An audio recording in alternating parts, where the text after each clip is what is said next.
Amém? Pode sentar, por favor. Esse texto que está diante de mim, que eu quero compartilhar com vocês essa noite, Marcos, capítulo de número 10, é um texto muito conhecido de todos nós. Nós mesmos aqui mesmo nessa igreja, nós já tivemos pessoas nos servindo através desse texto. É um texto muito conhecido.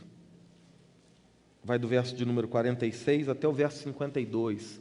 Marcos, capítulo 10, dos versos 46 ao 52. Amém? A palavra do Senhor diz assim: E foram para Jericó.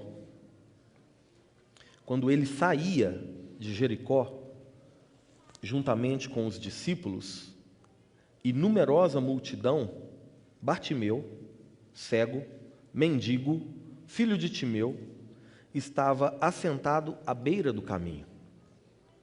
E ouvindo que era Jesus, vamos dizer juntos?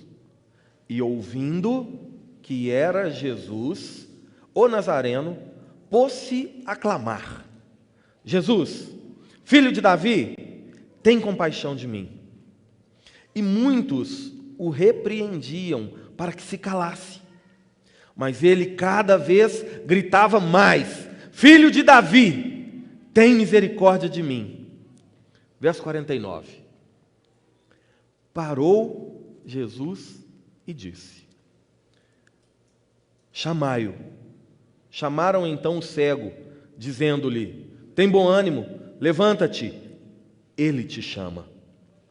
Lançando de si a capa, levantou-se de um salto e foi ter com Jesus. Perguntou-lhe Jesus: O que queres que eu te faça?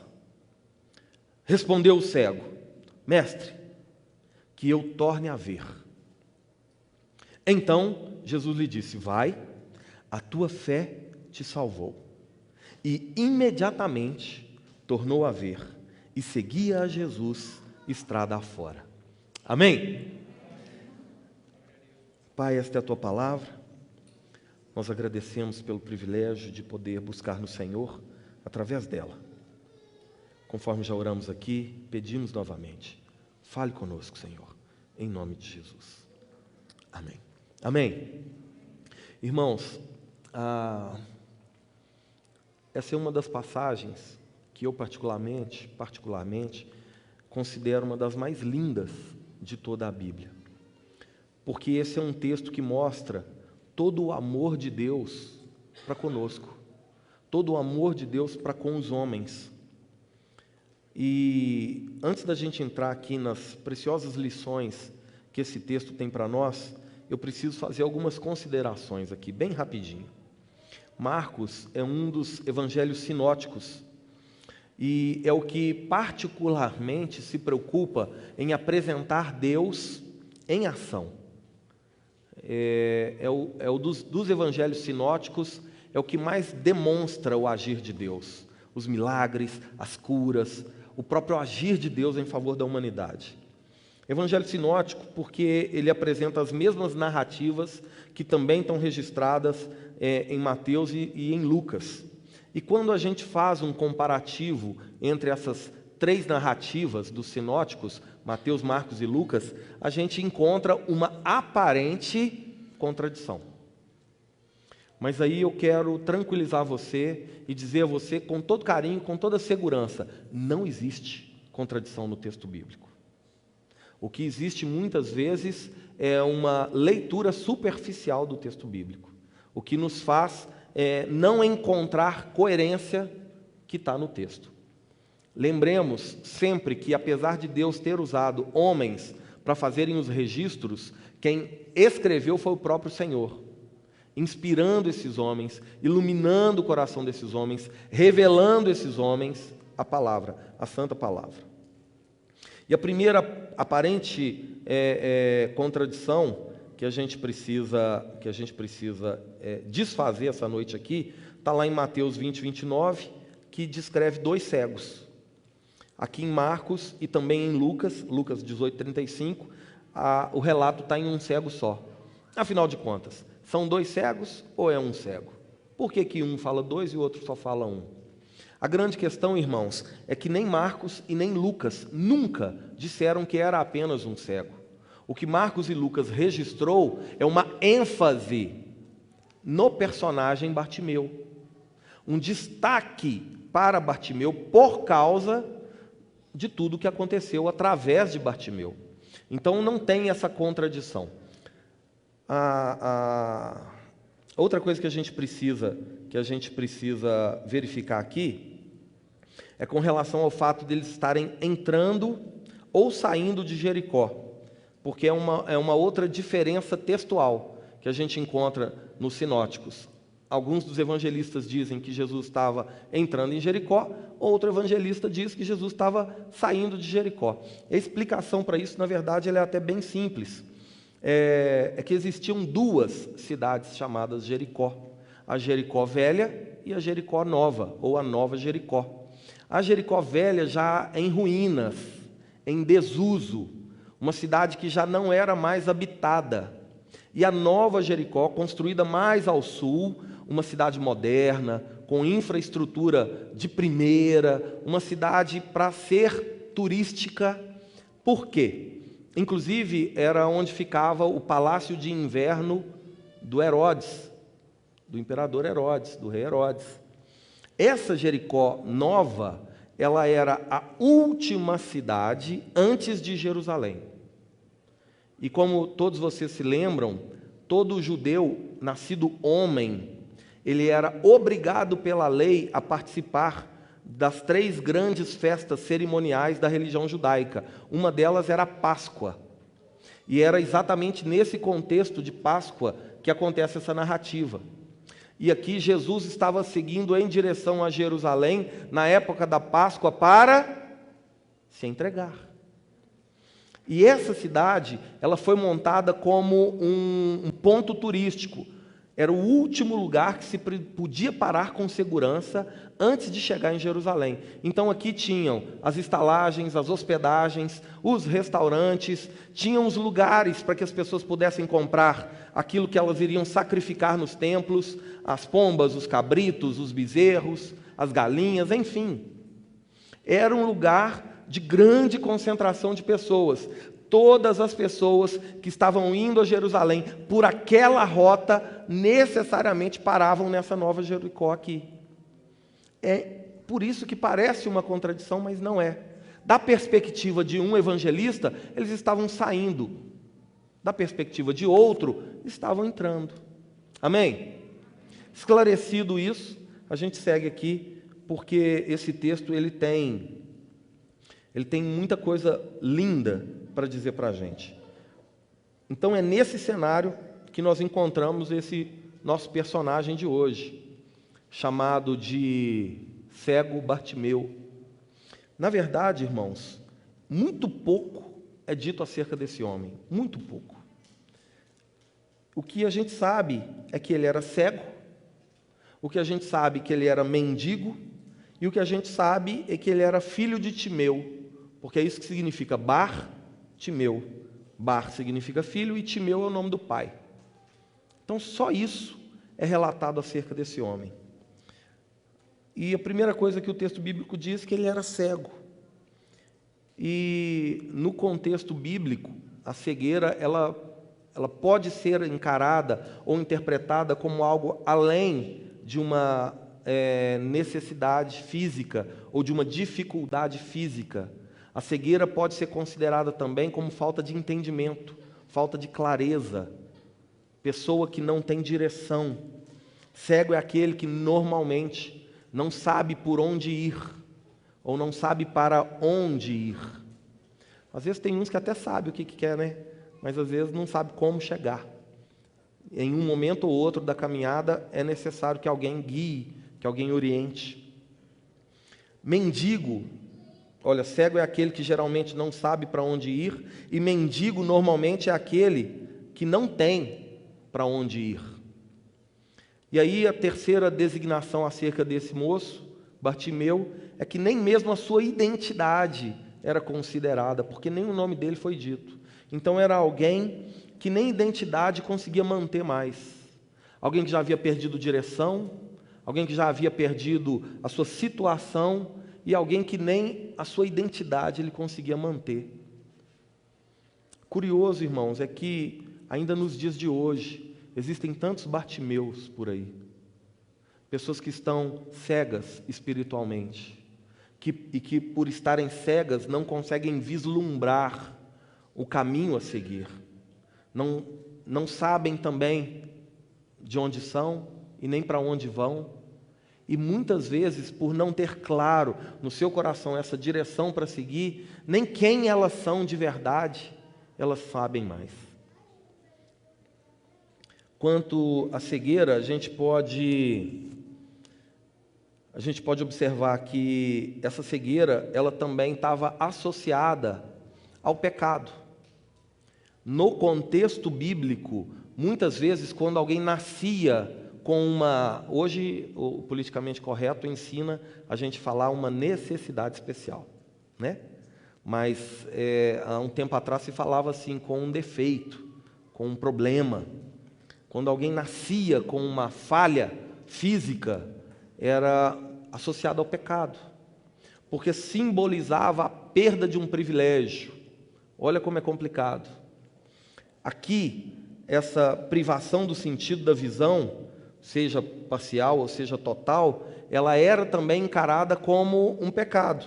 Se você se lembra bem, tem um texto em João, capítulo 9, que os discípulos eles chegam para Jesus, quando eles se deparam com um outro cego, e os discípulos perguntam para Jesus assim, Senhor, quem que foi que pecou?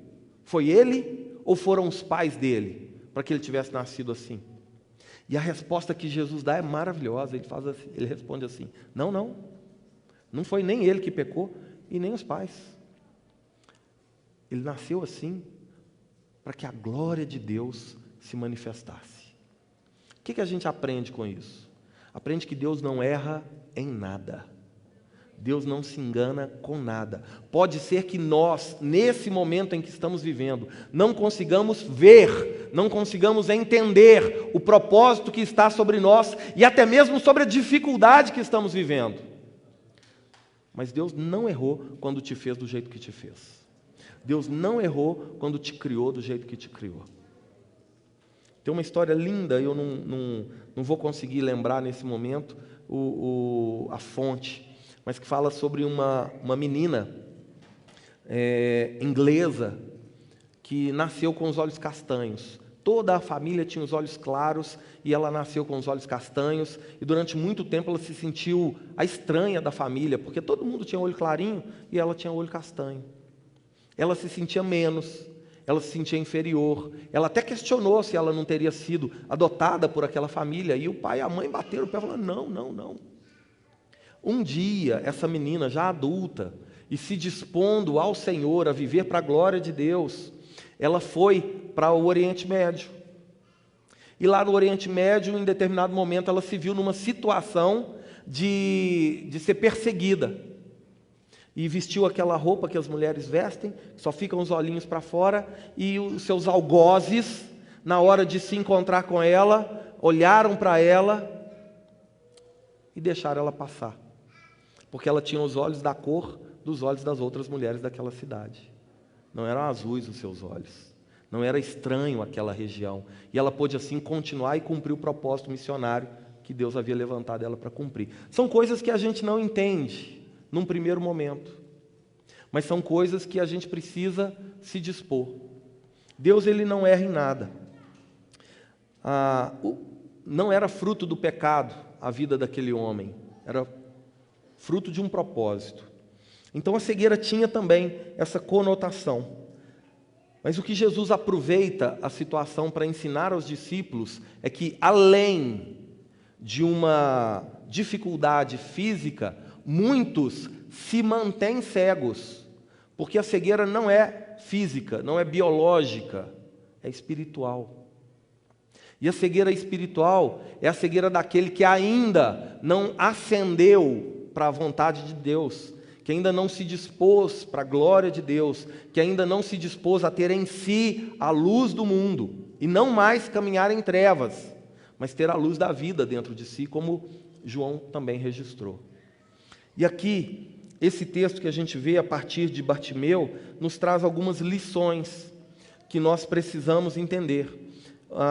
Um título para nós essa noite é Que eu torne a ver. E eu gostaria, com muito carinho, que você pudesse se dispor a, se for o caso, a tornar a ver.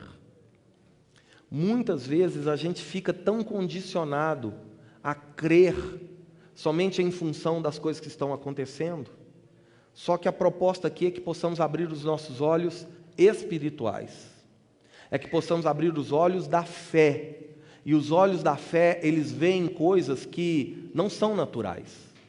Os olhos da fé, eles se dispõem a coisas que a maioria das pessoas não vai conseguir ver, porque também não vai conseguir crer. Então esse é o meu convite, esse é o convite do Senhor para nós essa noite. E a primeira lição que a gente vê aqui está no verso de número 46. Vamos lá, Marcos capítulo 10, o verso 46. E foram para Jericó. Quando ele saía de Jericó, juntamente com os discípulos e numerosa multidão, Bartimeu, cego, mendigo, filho de Timeu, estava assentado à beira do caminho. Primeira coisa que a gente vê, irmãos, é que beira do caminho é lugar de quem está cego. Beira do caminho é lugar daquele que ainda não conseguiu ver a direção que tem que seguir. O mendigo é aquele que se encontra, mendigo é aquele que se encontra, que se contenta com o que lhe é dado, com as migalhas, que se contenta com o resto. Tudo o que vem serve, tudo que lhe é dado está bom, porque ele é mendigo. Ele quer migalha, ele quer esmola, ele se contenta com esmola. Normalmente o cego espiritual se contenta com migalha. Ele se contenta com um pequeno agir de Deus. Ele se contenta com uma pequena manifestação da glória de Deus. Ele se contenta com ter tido um entendimento, mesmo que superficial, da palavra. Ele se contenta em participar ou apenas em assistir o agir de Deus na vida de outros. Ele vai se contentando com isso, porque ele ainda não conseguiu ver que existe algo maior e mais sublime preparado também para ele. Ele ainda não conseguiu entender que ele também pode experimentar coisas grandiosas e maravilhosas da parte de Deus. E não somente se alegrar com o testemunho do irmão, mas ele mesmo pode ter um testemunho maravilhoso para compartilhar. Normalmente, aquele que está cego espiritualmente cego, ele se contenta com as migalhas. Ele se satisfaz com o mínimo. Ele conta apenas com a sorte. Se hoje for um dia bom, eu vou comer. Se não, eu vou morrer. Nesse contexto, irmãos, já era inclusive cultural os cegos mendigarem. Então, esse ato da mendigança passava a ser comum, passava a ser aceito, passava a ser normal. Era aceitável. O que a gente vê aqui, de algo lindo que acontece, a partir do verso 47, nós vemos que a pregação do Evangelho muda essas coisas. A pregação do Evangelho confronta o comum. A pregação do Evangelho confronta o normal, confronta aquilo que é aceitável. A pregação do Evangelho confronta a condição de miséria do homem e desperta o homem, desperta o coração do homem para uma nova realidade, para uma nova possibilidade. Porque aquele que estava cego e se contentando com migalhas, após ouvir que existe algo maior preparado para a vida dele, e não tem a ver com essa vida, tem a ver com a vida que está por vir, a partir do momento que ele tem conhecimento daquilo que o Senhor fez por ele, e está dispondo a ele graciosamente, ele passa a não mais aceitar as migalhas de amor que o mundo oferece, ele passa a não aceitar mais as migalhas espirituais que um irmão oferece, ele passa a não aceitar mais o pouco carinho que essa vida oferece. Porque ele sabe que a partir de agora a própria fonte de amor está voltada para ele. E é isso que a gente vê a partir da lição número 2. Segunda lição que a gente vê nesse texto. A primeira é que beira do caminho é lugar para quem se conformou com migalha. Para quem está cego, não consegue ver claramente a direção. E a gente vê que na segunda lição é que a pregação do Evangelho é eficaz. Está aqui no verso 47. E ouvindo que era Jesus, o Nazareno, ele pôs-se a clamar: Filho de Davi, tem compaixão de mim.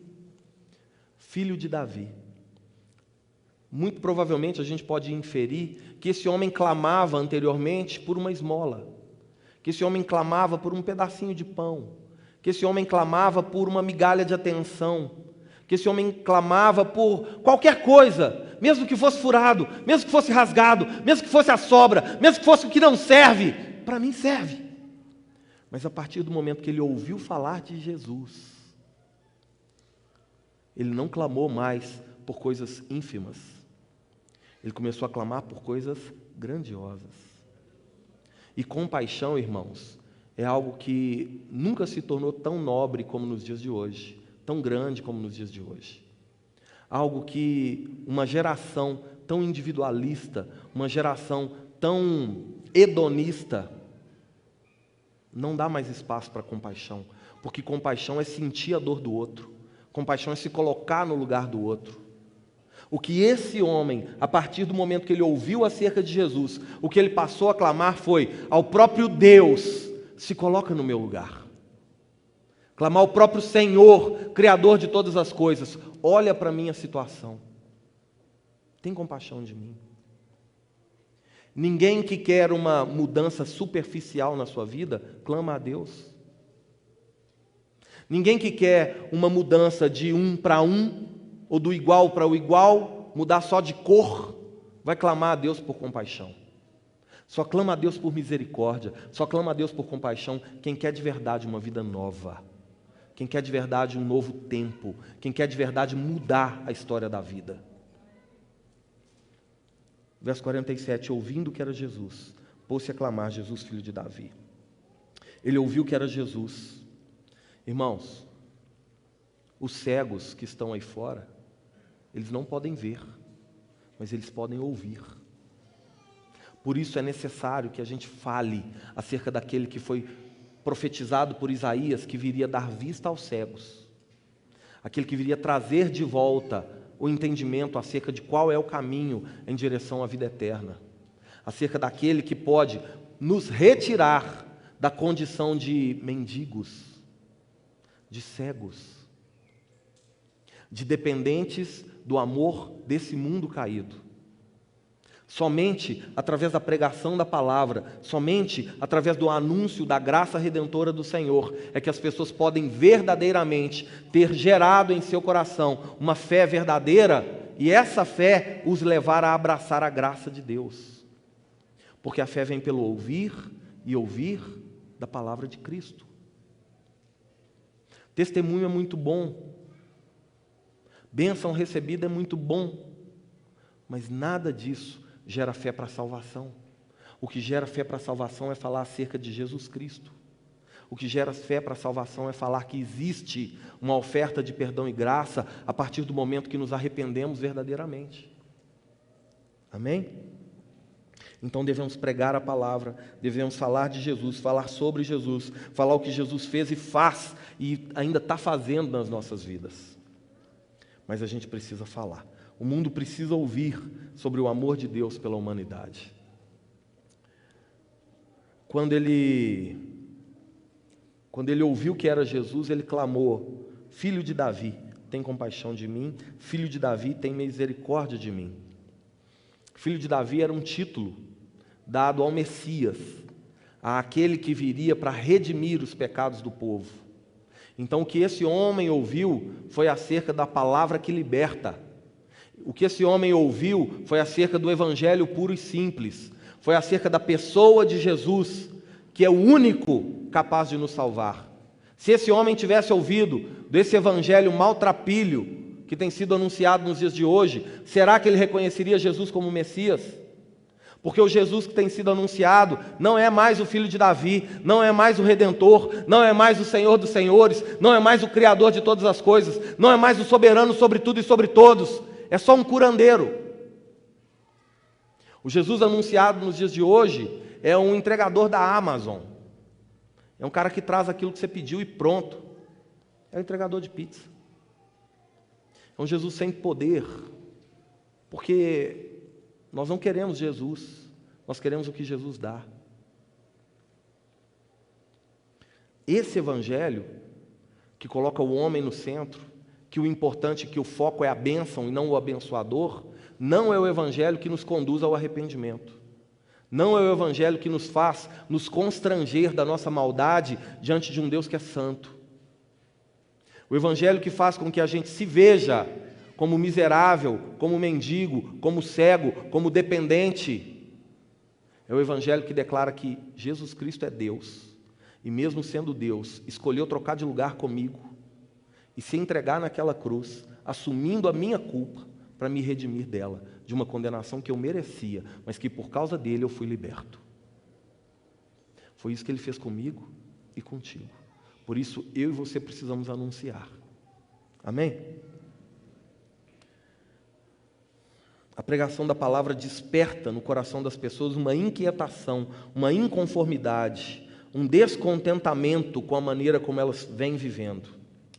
Porque, irmãos, quando você se conforma, a sua vida para. Quando você se conforma com a sua vida ministerial, ela não avança. Quando você se conforma com a sua vida profissional, ela não avança. Quando você se conforma com a sua vida intelectual, ela não avança. Quando você se conforma com a sua vida espiritual, sinto dizer, mas fatalmente a gente morre. Existe muito mais para mim e para você.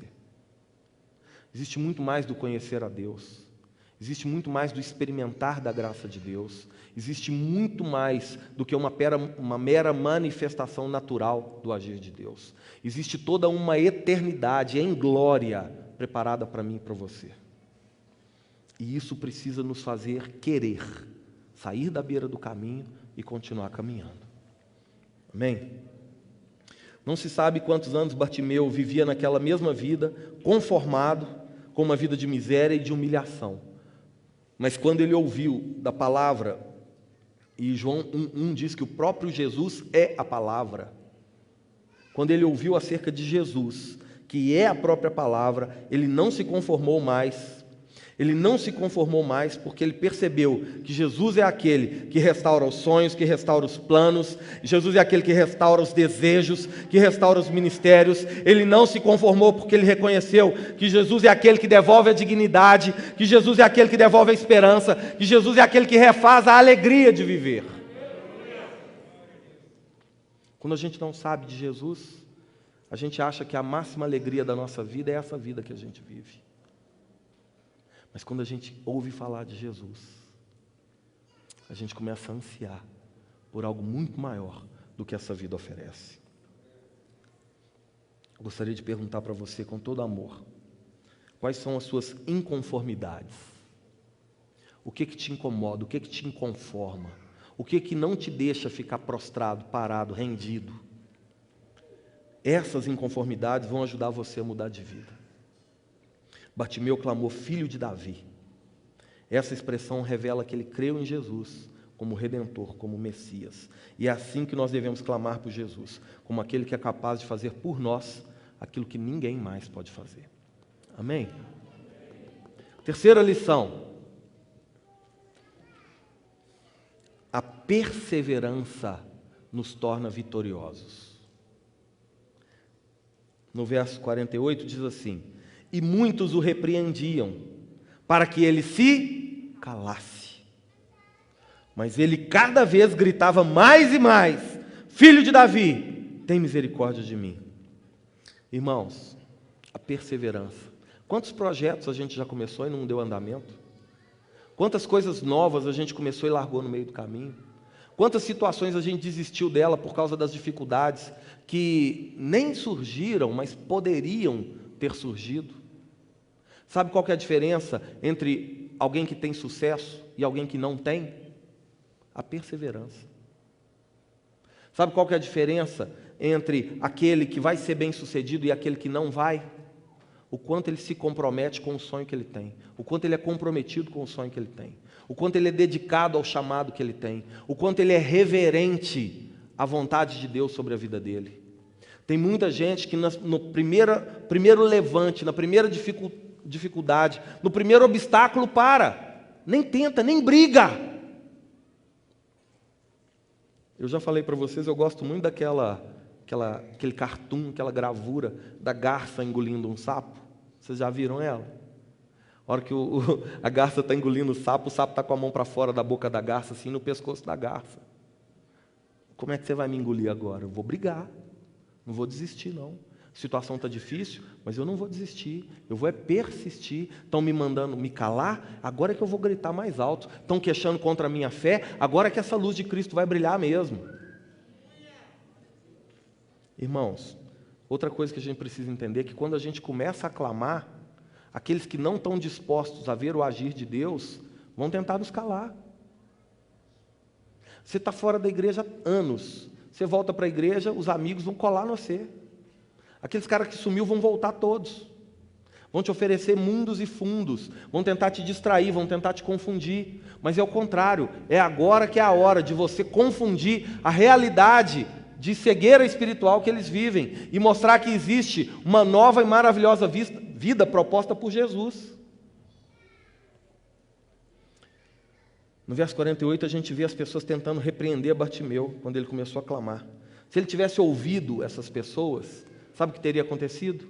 Ele ia continuar a viver a mesma vida de cego e de mendigo que ele vivia, uma vida à margem da sociedade, uma vida à beira do caminho, como apenas um maldito pecador.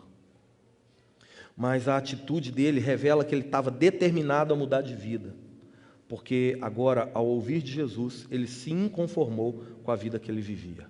Quanto mais eles o repreendiam, mais ele clamava.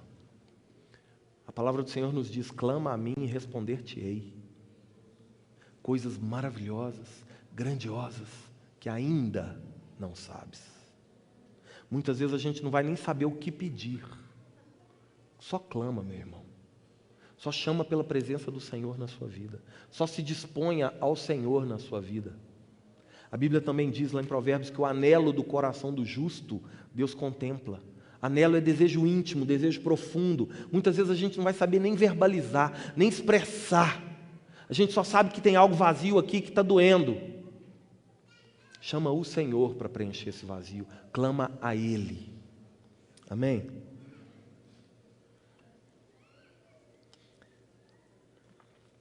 Quanto mais o repreendiam, mais ele clamava. E talvez ainda nos dias de hoje tem muita gente tentando reprimir a nossa fé, tentando reprimir a sua fé. Muita gente talvez tenha se irritado, porque agora você quer mudar de vida, agora você quer viver algo novo.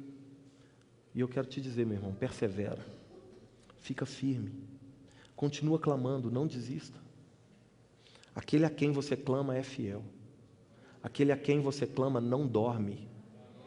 A Bíblia diz que ele está com os seus ouvidos inclinados e as mãos estendidas para atender o seu clamor. Então toma cuidado com aqueles conselhos que te levam a permanecer vivendo a mesma vida de sempre. Toma cuidado com aquelas amizades que não te levam a se tornar uma pessoa melhor.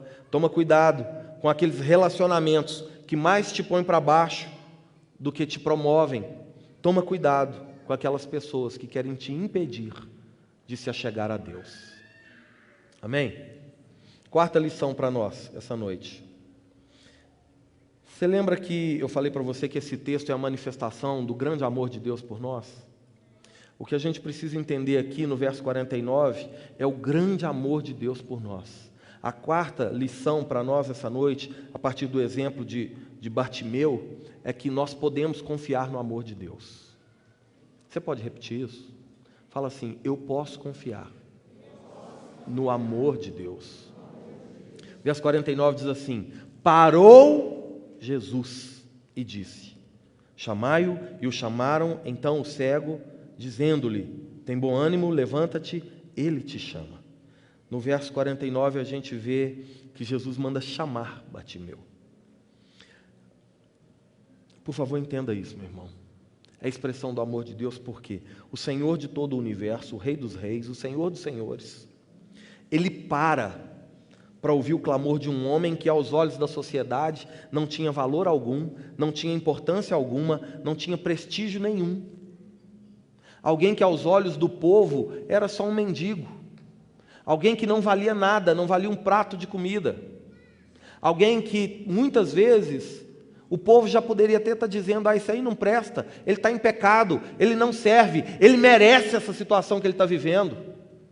É essa pessoa que nós rejeitamos que Deus para atender, porque o clamor foi sincero, o clamor foi verdadeiro, e só o foi porque ele ouviu a verdade, porque ele ouviu que aquele que passaria por ali tinha poder para mudar a história dele.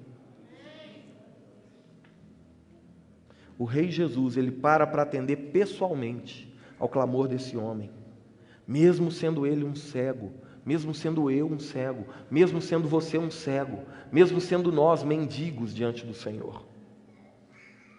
Esse é o nosso Senhor, é aquele a quem o apóstolo Paulo se refere em Romanos capítulo 5, dizendo que Deus prova o seu amor por nós, em que Cristo Jesus morreu naquela cruz, quando éramos mendigos, cegos, pecadores. Com isso, nós precisamos entender o nosso valor para Deus. A Bíblia nos pergunta do que vale ganhar o mundo inteiro e perder a nossa salvação. Nada do que esse mundo nos oferece, irmãos, vale mais do que a salvação que o Senhor nos propõe. Nada. Carreira, dinheiro, diploma, nada. Nada vale mais do que aquilo que o Senhor conquistou por nós naquela cruz. Por isso, na hora de nos relacionar com o Senhor, nos relacionarmos com o Senhor, nós precisamos entender o valor que nós temos diante dEle, porque Ele se deu por amor a nós. Ele pagou um preço que nenhum de nós podia pagar. Nenhum de nós, por mais competente, nenhum de nós, por mais santo, nenhum de nós, por mais puro, por mais justo, por melhor que fôssemos, podíamos fazer por nós mesmos o que o Senhor fez. O preço que Ele pagou, nenhum de nós podia pagar. Nada que esse mundo oferece é mais valioso do que a salvação, não importa o que seja. Amém? Quinta lição. O que a gente precisa aprender nessa história aqui de Bartimeu? Nós precisamos aprender a deixar para trás o que ainda nos definia ou nos define como cego e mendigo. Não basta ir ter um encontro com o Senhor, ouvir do Senhor que você agora é nova criatura e continuar vivendo como mendigo e continuar vivendo como cego. Olha o verso 50. Lançando de si a capa, levantou-se de um salto e foi ter com Jesus. A Bíblia está dizendo que ele lançou de si a capa. Essa capa, irmãos, ela fala de muitas coisas interessantes. Nesse contexto aqui, capa fala de segurança, aquilo que dava segurança para Bartimeu. Lembra que ele era cego? Lembra que ele era mendigo? Lembra que ele não sabia para onde ir? E lembra que ele não tinha lugar para onde ir? O que ele tinha? No que ele se apegava? Naquela capa. Aquela capa era a segurança que ele tinha, porque era o que protegia Bartimeu da areia do dia, era o que protegia Bartimeu do frio da noite. Quem já esteve num deserto aqui sabe. Eu estive na Namíbia há um ano atrás. Durante o dia, 52 graus. Durante a noite, -4. É uma loucura, irmãos. Aquela capa era toda a segurança que ele tinha. Aquela capa é tudo que dava proteção para ele. Essa capa fala também de conforto, porque ela era a própria cama que ele usava para se deitar. Aquela capa também fala de identidade, fala de provisão. Porque como era cultural os cegos mendigarem, normalmente eles se vestiam com uma capa maltrapilha, suja, fétida, para que isso aguçasse a piedade no coração das pessoas e elas pudessem ofertar. Nossa, ele está tão sujo. Nossa, ele está tão fedido. Nossa, ele está tão feio. Então eu vou ter dó desse homem. Dou uma moeda para ele. Então essa capa, além de falar de segurança, além de falar de conforto, definia a sua identidade como dependente, como carente. E também era a fonte da provisão dele. Será que estamos dispostos a abrir mão dessas coisas que naturalmente nos trazem segurança, conforto, provisão, mesmo que meramente natural, para poder viver uma nova vida com o Senhor? É necessário haver convicção no nosso coração, irmão, de que o que o Senhor está propondo é melhor e é maior do que aquilo que eu mesmo posso fazer dentro da minha capacidade. Se a gente não entender isso, a gente sempre vai pôr na balança. E as coisas que a gente faz aqui, por serem tangíveis, vão sempre roubar o nosso coração. Porque é onde eu me agarro, é naquilo que eu confio. Mas se verdadeiramente eu quero viver o novo, eu preciso acreditar que o que Deus está me oferecendo é maior e melhor do que tudo isso. Amém? Então lançar de si a capa, ou lançar fora essa capa, é uma declaração de fé, é uma declaração muito poderosa, porque Bartimeu ainda não havia sido curado. Você lembra o verso 50? Ele foi ter com Jesus, ele lançou a capa para fora e foi ter com Jesus. Isso é uma declaração de fé. Eu ainda não estou vendo, mas eu já creio. Crer depois que as coisas acontecem é fácil demais. Ver para crer, qualquer um. Agora, crer para ver, só aqueles que confiam no Senhor. Amém? Sexta lição, nós já vamos terminar. Antes, deixa eu só fazer um comentário aqui. Quando Bartimeu clamou a Jesus, e recebeu dele um convite para vir à sua presença, Bartimeu lançou para longe dele tudo aquilo que muitos poderiam dizer que era, de fato, o seu conforto, a sua provisão, a sua segurança. Mas Bartimeu, ao tomar essa atitude, irmãos, ele entendeu que o que é o conforto da vida dele, o que é a segurança da vida dele, o que é a provisão da vida dele, é o Senhor. Você pode ter um bom emprego, um bom salário, ainda mais se você se preparou para isso, é justo. O que você não pode é pegar o bom salário, é pegar o bom emprego, é pegar os seus dons e talentos e achar que isso é a provisão da sua vida, que isso é a segurança para a sua vida. Porque chegou esse coronavírus aí e mostrou para todos nós que isso tudo não adianta nada. Não é verdade? Se a nossa dependência, a nossa expectativa, a nossa esperança não tiver de fato em Jesus, tudo que a gente tem construído aqui, irmãos, vai desmoronar. Tudo isso não vai valer de nada. No final das contas, a única coisa que vai contar é se de fato eu confio no Senhor. E é isso que Jesus está ensinando aqui, a partir dessa história de Bartimeu. Bartimeu, então, ele entendeu que que o convite de Jesus era para uma mudança na sua vida. E ele já se dispôs a essa mudança quando ele lançou para longe essa capa. Porque essa capa era o que o ligava a uma vida de cegueira, a uma vida de miséria, a uma vida de pecado, a uma vida de humilhação e de dor. Logo, para seguir em direção a esse convite de Jesus, abra mão daquilo que te mantém numa condição daquele que não vive a glória de Deus. Sexta lição, irmãos. Espere coisas grandes de Deus, porque Deus é grande. Você já imaginou a oportunidade do Senhor se colocar diante de você, virar para você e falar assim: o que você quer que eu te faça? Olha aqui o verso 51. Perguntou-lhe Jesus: o que queres que eu te faça? Respondeu então o cego. Ele ainda era cego. Ele já não estava se dispondo a viver mais como cego, mas ele ainda era cego. Respondeu então o cego: mestre, que eu torne a ver. Se Jesus me fizesse ou te fizesse essa pergunta hoje, o que você quer que eu te faça? O que você quer que eu te faça? Será que nós saberíamos o que responder?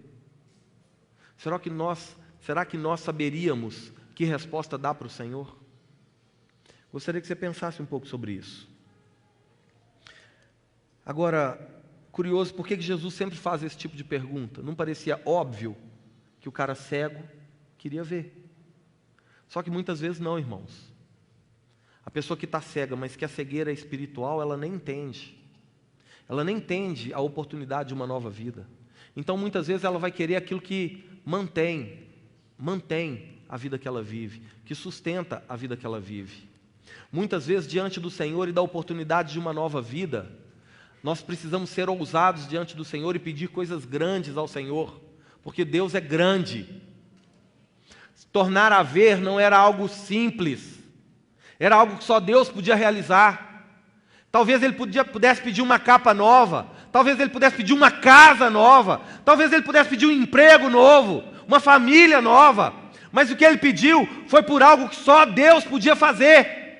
Muitas vezes nós estamos diante do Senhor, com o Senhor nos questionando acerca do que queremos, e o que estamos abrindo o coração para pedir é por coisas que eu e você, nós mesmos podemos fazer. Quer um emprego melhor? Volta a estudar. Quer uma casa melhor? Poupa dinheiro.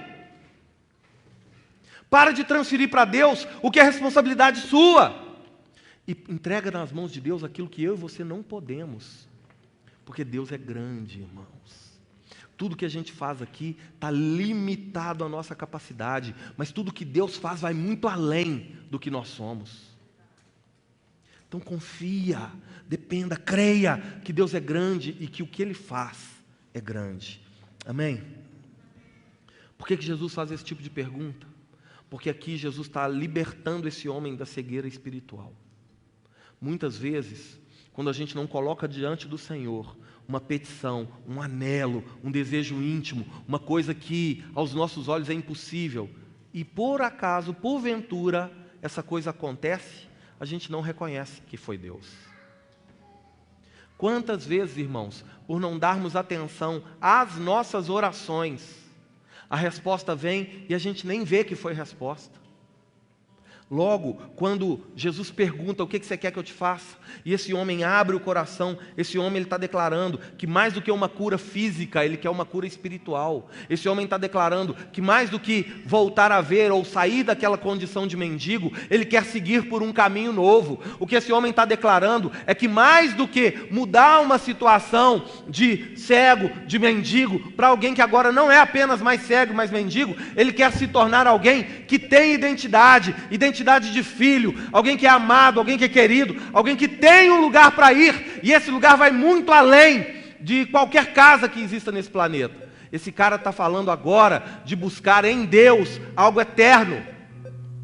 Por isso, quando Jesus pergunta e ele responde, Jesus está trazendo para o coração daquele homem o entendimento do que é que Deus pode fazer.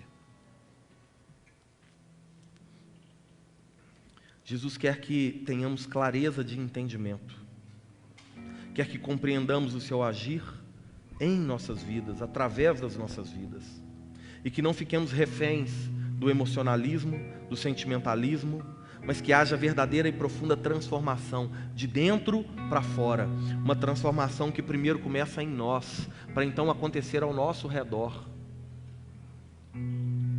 Quer um casamento melhor? Muda você primeiro. Quer uma vida melhor? Muda você primeiro. Quer um ministério melhor? Muda você primeiro. Quer mais saúde? Muda você primeiro. Por isso a pergunta, o que você quer que eu te faça? E essa é a pergunta que ele faz para nós essa noite. Gostaria que você fosse dormir pensando nisso. Será que temos insistido em pedir para Jesus coisas que são responsabilidade nossa? Que nós mesmos podemos fazer, que nós mesmos temos condição, capacidade, porque foi Ele mesmo quem deu. Nós temos condição de fazer por nós mesmos aquilo que estamos pedindo para Ele, e enquanto estamos pedindo para Ele, nos mantemos na condição de cego, na condição de mendigo. Vamos colocar diante do Senhor aquilo que realmente é grande, porque Ele é grande.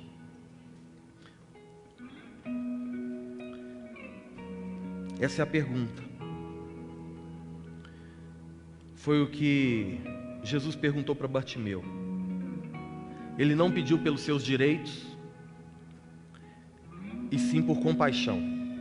Ele não pediu por justiça, e sim por misericórdia, porque ele reconheceu a sua condição diante do Senhor.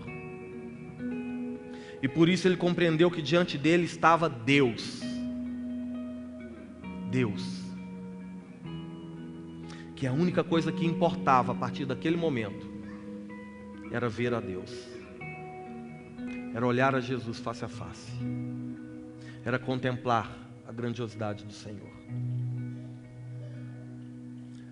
Sétima e última lição para nós. Verso 52. Então Jesus lhe disse: vai, tua fé te salvou. Imediatamente esse homem tornou a ver, e agora ele seguia Jesus, estrada fora.